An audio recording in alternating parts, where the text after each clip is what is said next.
So it's time to bake the cake, and I always use the Greens butter cake mix for my birthday cakes. Don't ask me why, but they have the most beautiful flavor and they stay nice and moist for at least 2 or 3 days, which is exactly what you want to see when it's party time. The box mixes are really easy. All you have to do is follow the instructions on the back. So we have got 1 bag of cake mix, 2 eggs,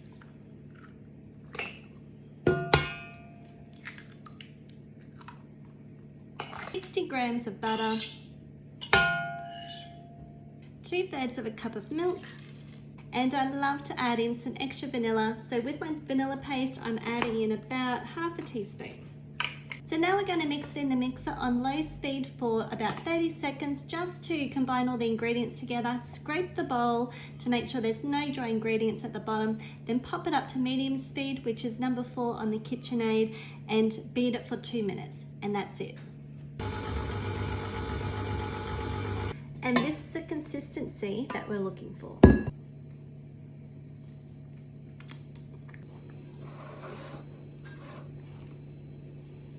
So it's party day today and it's time to make the cake. So come with me and I'll show you just how I make my beautiful cake. So the first thing we're going to do is make a 1 and an 8 because it's an 18th birthday cake. And those of you from Australia will be very familiar with the old 1 cake from the Women's Weekly birthday cake book. This is an old classic design and this is the design that we're working on. And if you are lucky enough to have the cake book, you will see that it tells you how to make the 1. You just need to have a bar cake, but I don't have one. I've only got a big rectangular like lasagna pancake. So what I'm doing is I have made my 1 out of bits and pieces. I'm going to sticky tape them all together and this will be my design right here. And for the 8, we are using this design here using 2 ring pans. I can't wait to see how it goes. And when making the icing, we're going to make a buttercream icing. The first step is to make a crumb coat for the icing so that you can coat the cake, and then we put the actual buttercream on afterwards. So let's make the first lot of icing. It's the same recipe, you just need to use a small amount, but I'll show you that later. So what we're going to do first is we have got 250 grams of unsalted butter that we're just going to whip for about 3 to 5 minutes. Next, we're going to add in about half a teaspoon of vanilla paste. You could also use 1 teaspoon of vanilla extract. And we're going to sift 1 cup of icing mixture. Don't use icing sugar. Pure icing sugar is great for when you need to do piping on biscuits and make it nice and hard, but we want this one nice and soft, so icing mixture is the one you need to use. Now we're going to beat this for 1 minute just to combine the icing mixture with the butter, and then we'll go around for round 2. Now we're sifting the 2nd cup of icing mixture and then we'll beat it for 1 minute. Now we're sifting the 3rd cup. You can put them all in at the one time, but I do find that if you sift them individually and beat them in between, it just helps to combine the icing sugar and the butter really nicely so that it's nice and fluffy.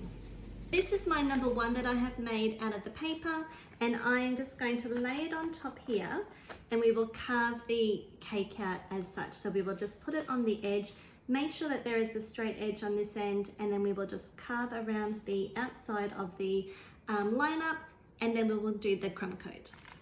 So once we have added in the 3 cups of icing sugar and mixed it in with our butter and vanilla, this is what your icing should look like.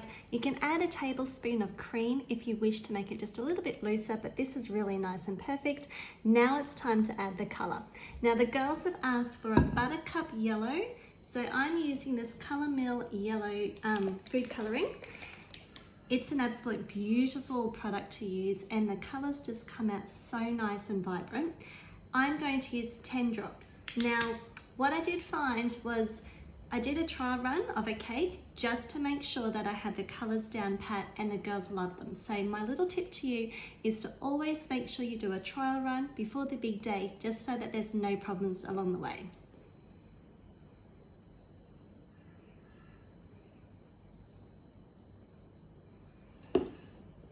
And this is the color that we're going for. We just use 10 drops of the yellow Colour Mill food coloring, and this is going to give you a beautiful buttercup yellow.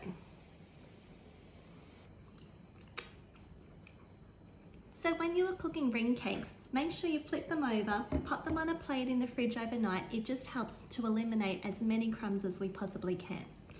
The next thing we're going to do is we're going to cut the top part off and we're going to level it around here on the line.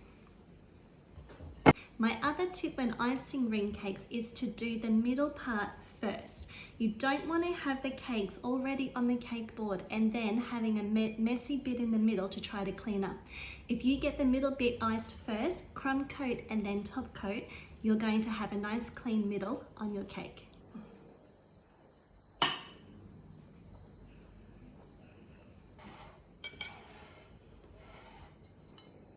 So a crumb coat is basically just a nice little thin bit of icing to cover in any like little holes. You can imagine when you're painting a wall and you've got holes in your wall. See those little indents there? That's from the baking paper. So just fill them in so that when we put the icing on top, it'll be nice and smooth.